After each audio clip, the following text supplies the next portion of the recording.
Hey everybody, Ben Engelman here with Friedrich Iowa Realty and the Engelman Team. And this is step 3 in the process of building that I take folks through is what's the style of home that you want? And a lot of people will be like, oh, I want a farmhouse. I want a mid-century modern.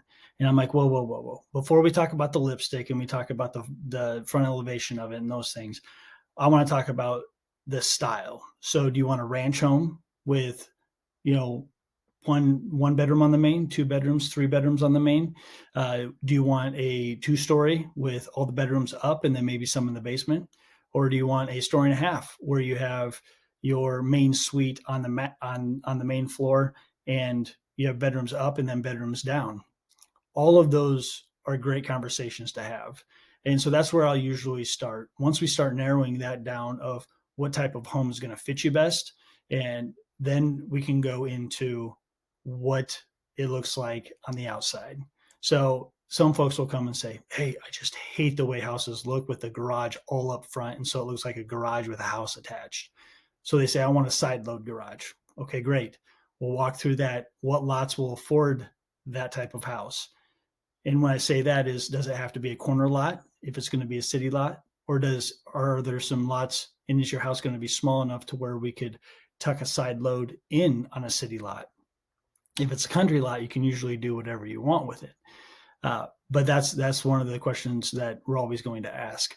Once we get through what you want that to look like, then we can start getting into, okay, I want a prairie style roof with a very low pitch roof with 3 to 4 foot overhangs.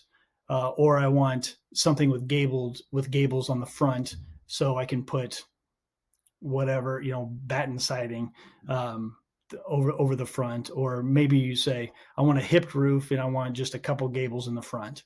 Those are all different things that we'll talk about. And once we talk about those, you're going to be driving around and you're going to start to notice those things. Just like when you start looking at cars and you're like, man, I never see a white Toyota, whatever.